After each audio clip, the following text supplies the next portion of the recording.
How's everybody doing? I have been asked now several times to do an update on how my 2023 F350 7.3 gas STX is doing. Of course, it's four-wheel drive, 373 gears. It is doing great. This will be a 20,000 mile review. I'm at 22 or something right now. And obviously you would expect a vehicle to be great at 22,000 miles. However, there's obviously the potential for a vehicle to not be doing so well, and that's what people are wondering. How is it doing? It's impossible to say what this thing's going to be like in 10 years, 15 years, or 200,000 miles. But what I can tell you now that is possible to predict or possible to live is that it has been a really good solution for me, and it's helped me get, and obviously we're having some, that's why I'm in the lee of my house right, or my cabin right now, is because the wind is being feisty. Hopefully you can hear me okay, and hopefully the audio isn't too bad. So, problems that I've had thus far, and I've done a video on every problem I've ever had.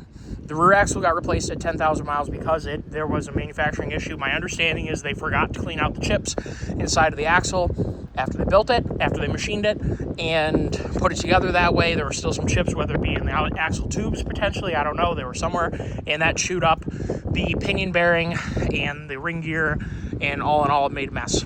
Now, the other problem that I had was the left front hub stopped working, and it has now, the front axle got rebuilt on warranty, 100% on warranty. The left side knuckle got replaced because the vacuum was leaking past. It wasn't actually a seal, and it wasn't actually the hub itself. It was actually where the hub slides into the whole unit. There was vacuum leaking around it. I guess it was too big, and it was causing vacuum to leak. Now, the one bad news I have to share is that my hubs have been a little bit laggy.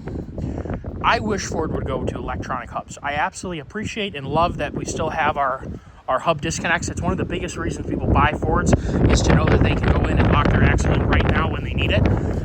Considering we've had inclement weather, I'm going to go right ahead and lock them in full time, because I have noticed that they've been a little bit laggy. When you need them, you don't want them lagging or fail to lock. And I'm kind of thinking that I have an issue with the other side now too,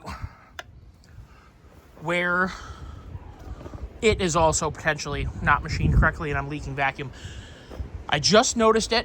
I was sitting on ice here, and you see the tracks? I was parked here earlier, and the truck was stuck in two-wheel drive, which is hilarious. But the truck was parked more off into the deeper snow over there, and the tires were spinning probably on top of it. And I just need four-wheel drive to bump myself out. When you're sitting on ice, that'll happen. And where is it? Yes, I have dogs here. Right there. Yeah, she was just sitting on ice and spinning one, threw it in four. Could also put it in the locker, but it's threw it in four. It was really, really laggy, and that's not good. So I'd say that is the biggest issue with these trucks. 2023 and up, Ford, the M235 has proven to be annoying. You downgraded it from our Super 60 that Ford owners really like. I think that is the biggest wrongdoing that they've done. Now, is it better than Chevy IFS? Oh my God, every single day of the week. I'd much rather have this. I'd much rather deal with whatever I have to deal with to have a solid axle. Is it better than an AAM 9.25? I think it is. Not only experience. I had a 2017 Power Wagon. The front axle did not give me any troubles. My dad has a 2016 Cummins. Again, front axle hasn't given us any troubles, but those two trucks have not been abused that heavily, or were not abused that heavily. My 03 Cummins has a full-time front axle AM 9.25. It has a slight smile because the housings are weaker, and I've gone through a couple sets of ball joints, wheel bearings, things like that. So that axle has been well used, well abused, and it's needed to have some work here and there. And I did have to replace the front axle shafts because the U-joint cups, where the U-joint goes into the axle shaft, ends right there at the outers. They were so womped out the U-joint was wiggling around. So the AM 9.25 has its issues too. The housing isn't incredibly strong. It's not as strong as the Super 60. Now, I've heard people talk about, does it have Dana 50? No, it doesn't have Dana 50. Dana 50 has a slightly smaller ringer, 229 versus 235, and this housing is based on the Super 60. So it has the incredibly strong weight-bearing characteristics of the Dana Super 60 without having the incredibly strong torque rating that the Super 60 has, and evidently I'm having a little bit of trouble with my outers. I use my four-wheel drive a lot. This truck, I get it looks stock, but it goes, whether it be in snow, whether it be in sand, mud, not a crazy mud, but a little bit of mud nonetheless. The truck gets used. It's not a pavement princess.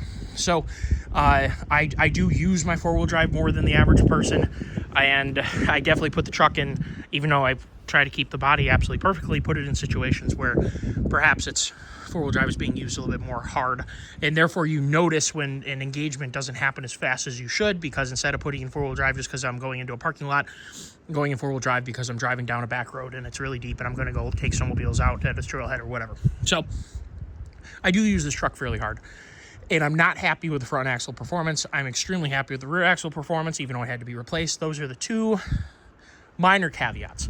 The 7.3 has been perfect. My trans has been perfect. The body construction, frame construction, love the new hitch.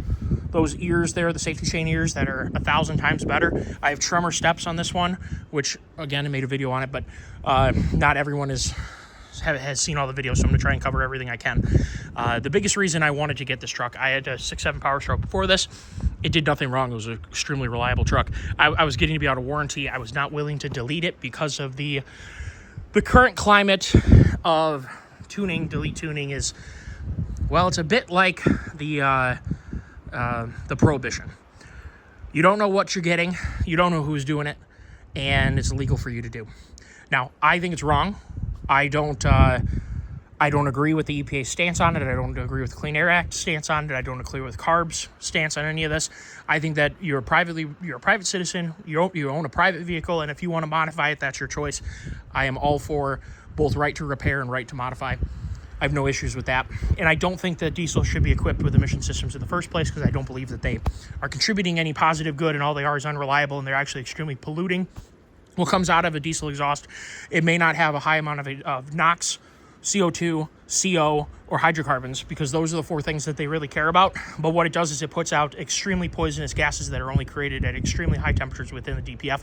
No other combustion cycle would ever create what a DPF creates, and they are extremely poisonous. They're untracked, they're undocumented, and this is probably the first time you're ever hearing about it, because they're not even talking about it, and they don't even care, because all they care about is their NOx, their hydrocarbon, CO2, and CO, which are all normally forming compounds in this world. It's a little crazy. So no, I'm not anti-deleting. No, I don't have a problem with people delete. I personally don't want to buy a nice truck and then trust some random tune that's been plagiarized, modified. It's not for me.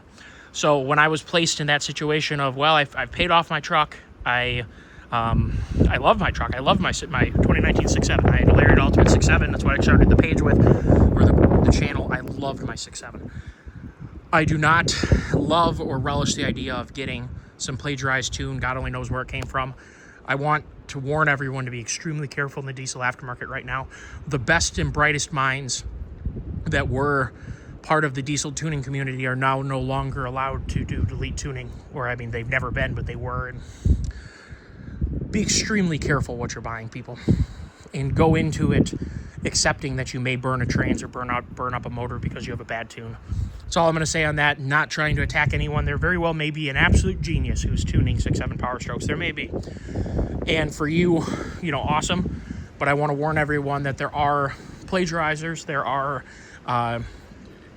tunes that have been molested and modified to make more power in a way that isn't safe. Generally, your fuel economy goes down, when deleting shouldn't cause you to lose fuel economy. A lot of times these tunes these days are so bad that we're seeing, 13, 14, 15 mile a gallon trucks when they were getting 17, 18, 19 undeleted. So take that with a grain of salt. I didn't want to play that game. I love diesel performance. I have many diesel trucks besides my previous 6.7, and I really like the 6.7 engine a lot. Right now I have Cummins, older Cummins. I have 12 valve and an 03. My dad's got a 2016 Cummins, not deleted, G56, really cool truck, but it's not deleted. Like I said, no problem with deleting, but a lot of people want a 7.3 because it's finally giving you a gas engine that can do the job and do it well, do it extremely well. So TFL did a test a little while ago, a hill climb test, where they took a 7.3 and they compared it to a 6.7 with the same weight. That usually isn't done. Generally, because diesel trucks tend to have a higher GCVWR, so they have a higher towing capacity by generally 3,000 or 4,000 pounds than an equivalent gas engine. generally the towing test is not actually even Steven. Well, in this case, they loaded them both up the same. They went up the same hill, and they found, obviously, with having an exhaust brake, the diesel is superior coming downhill. No doubt about that. But going uphill, the 7.3 was able to do basically the same amount of time, a couple seconds slower, which is all that's saying is the 7.3 is able to do to maintain the speed limit in some of the worst conditions you would ever encounter. Is 6.7 or a Cummins or a Duramax going to tow faster? Absolutely, it can. Are you going to exceed the speed limit so that you can enjoy the power that you paid for? I personally don't. I have the time to not be in a rush. If the biggest plus side for diesel, in my opinion, in light trucks, if you're not commercial, is the weekend warrior. You have a truncated timetable. You got to work at 4:30 or 5 or whatever you did, 3:30, 3:45, whatever, and you want to be up somewhere to go trail riding, boating, general recreation as fast as humanly possible, and you're willing to I know a lot of you guys, come on, you're willing to break the speed limit to do it, and you want to do that with a 30, 40-foot enclosed trailer or a 30-foot boat or something or whatever behind you. That is where a 6.7 really comes, and that is why I got mine initially, because I was weekend worrying it. I was younger. I didn't have as much of a care in the world over my choices. I have a kid now, and I have to be, I haven't gotten a ticket now in 6 years, so we're going to keep that up. I was a habitual speeder, let's put it that way. Now that I'm not doing that, I'm not seeing the benefit of the diesel so much. The exhaust brake is obviously a different ballgame, an amazing feature of a diesel engine. But when it comes to normal daily driving, I have never really had that big of a problem with gelling because I don't go around to the cheapest station I can possibly find. That wasn't a big concern, but right now we're going to go. We had a weird day today. It got up to 40 degrees and it's going to be down close to 0 tonight. If you had a bad load of diesel or it had water in it or something was squirrely with it, you may have some gelling going on tonight.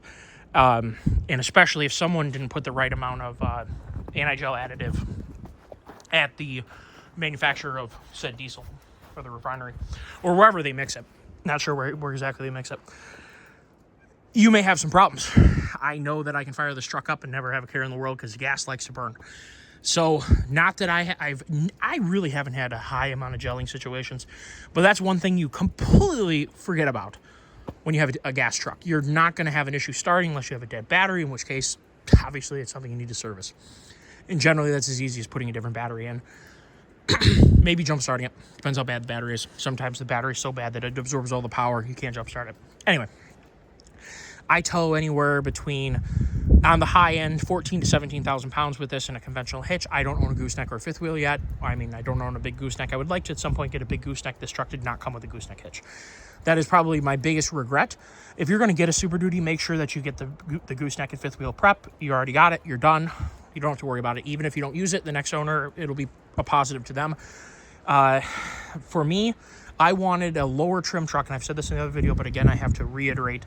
This is an XTS. I really like it. I get my middle seat for my daughter to ride in the middle when we go recover a deer, or if we're going to do something special like bring her to our horse lessons. I just think it's really fun to ride 3 wide. My fiance, my daughter, and me riding in the front, going to her horse lesson down a dirt road down at the stable. I just think that is so cool, and I love it. And more importantly, when you got maybe you got friends you want to have sit right next to you, you can if you need to. If you want to go to a snowmobiling trip, you want to bring 5 buddies, someone doesn't have to drive separately, you can all get in one cab.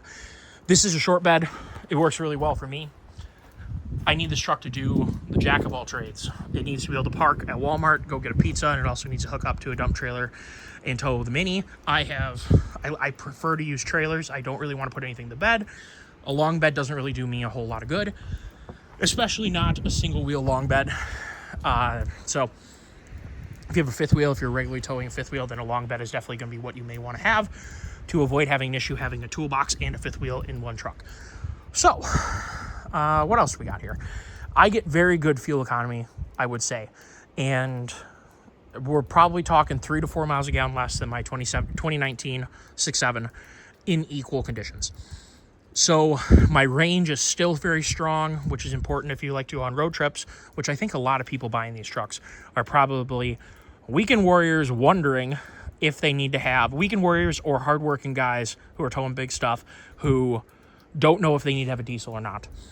And I'm going to tell you right now, you do not need to have a diesel if you're not in the mountains, for sure. And if you're not a weekend warrior who's absolutely concerned about getting there 15 minutes earlier. If 15 minutes is worth 12 grand to you, hey, you go do your thing. This truck had an MSRP of like 62. I was out the door because I have an uncle that works for Ford. I was out the door 61.5, including tax title. Really fair price for a really nice truck. And for me getting this, I got this 2023. It would have been early September of 2023. This truck filled a niche for me that I really needed to have. Obviously, we've all endured the political climate and the economic climate that has existed the last 4 years. And I'm not going to lie, everything is very expensive.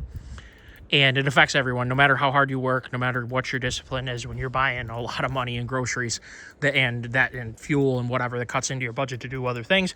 And I was ecstatic, and I still am, to have such a extremely capable truck. I pay $434 a month for this, and I put a substantial amount down for my other truck. I put myself in a good situation where this is an extremely good truck to have for the amount of money it is, for sure. So I really recommend the STX. Has a really great look. I liked it before, but then now it's just really grown on me. One thing I added to kind of two things I added. As you know, I've added the step bars. I like them. There's a ton of clearance. The finish on them is ridiculous. These are the factory Ford Tremor step bars. They've been through now 2 winters. They are no worse for wear. It is honestly pretty insane how reliable and how well coated these step bars are. They appear to be cast aluminum with a kind of a rhino liner coating of some type, or some sort of a bed liner coating. They are really tough, and I'm not losing any. I mean, obviously I step right there. You can see where my foot mark is all the time. Not losing any grip right there. It's not flaking off. These step bars are really, really nice. They look good. They protect the side of the truck from door dings. They stick out outside of the side of the truck. This truck is at stock height. Sits plenty tall enough. These are 285 65 R20s, so they're 34.5s, and these are Falcon Wild Peak AT4Ws. Love them, and more importantly, by putting these on here, it's kind of the last nail in the coffin of making this truck perfect for what I use it for. I don't need it to be any taller because it's already tall enough to put stuff in the bed. I have tons of ground clearance. You can see the step bar to ground is absolutely massive. It's a big truck. Whoopsies, I dropped my phone here. These tires open the door for solid performance for a tow vehicle to go on all conditions, including this wonderfulness. So it looks good, it drives good, it works good, gets decent fuel economy, very good fuel economy, I would say, for a gas truck. My worst case scenario with this thing is like 10, and that's towing a trailer that has horrible windage. I mean, towing the Mini with 17,000 pounds on flat land, you get a lot worse in the mountains, is about 11. So my worst case scenario is a lot like the fuel economy of like I have an 04 V10 Excursion. So its empty fuel economy is about what this is getting towing 17,000 pounds. If you can believe it, I wouldn't lie to you guys. That's just the truth. 6.0 Chevys before they're tuned. I have a lot of experience tuning and working with 6.0 Chevys, 5.3 Chevys. You're looking in that area of fuel economy, and you definitely can get up to 14 or so with a tune with the 6.0 with 410 gears, and if you know how to tune it. But stock 10, 11 on a good day, and this thing's doing that reliably with either a lot of windage, like my snowmobile trailer. It is a pig. It's one of those hybrid. I love it. I absolutely adore it, but it is a horrible pig when it comes to aerodynamics. And I'm right at 10.5 or so doing 65, 70 down the expressway. So very good and empty. Mixed driving, I routinely hand calculate in the summertime well over 14, sometimes into 15. Best I've done was 18.2, but that was an unrealistic. It was a really long road trip. I didn't barely get over 50 miles an hour. I never idled, never stopped. The best case scenario for your fuel economy. So that is not a realistic number. 14 to 15 is extremely realistic for mixed driving if you don't live in the mountains. If you live in the mountains, you're going to gobble a lot more fuel. This is a 34-gallon tank, so I get huge fuel range. I mean, I can go 500 miles or so in perfect conditions, driving nice and easy, over 500 miles. And before I'm even near the fuel light, like I'm talking maybe just below a quarter of a tank, I'm 450 miles, 430 or 450-ish miles, we'll just say. So very good fuel range empty. In the wintertime, obviously getting a little bit worse fuel economy.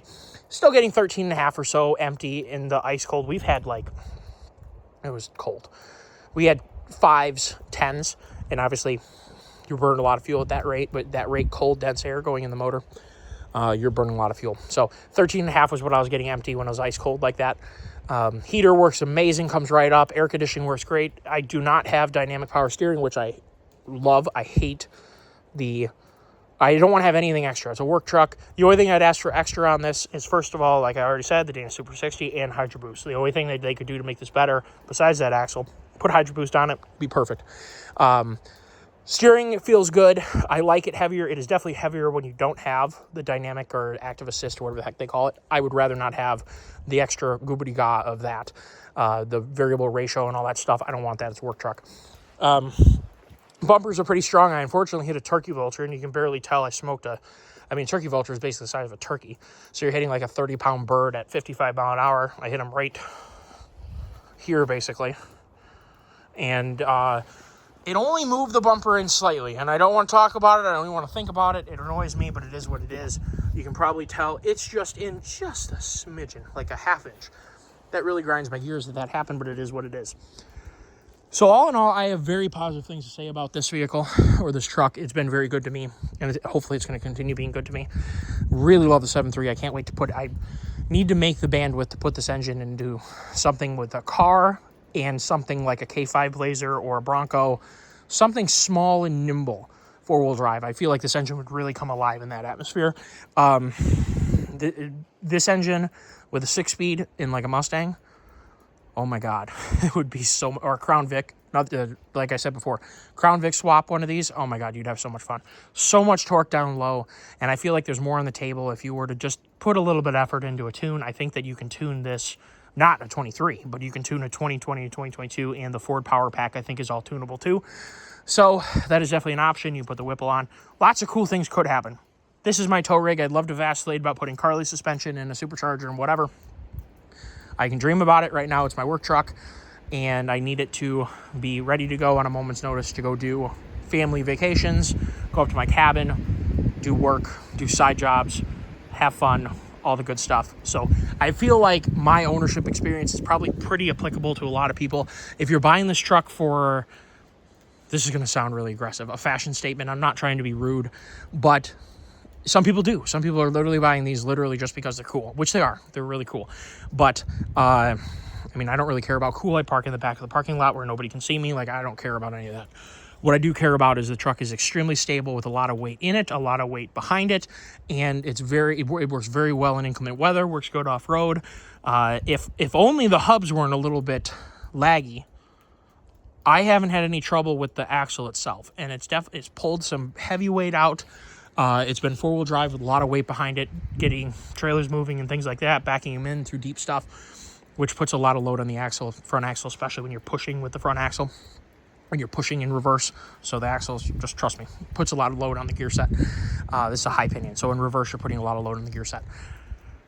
It's been a really good axle besides the hub situation, so I'm not too happy about that. I didn't have any trouble at all. My 6.7 may have been a little laggy toward the end of when I owned it, but it wasn't like this.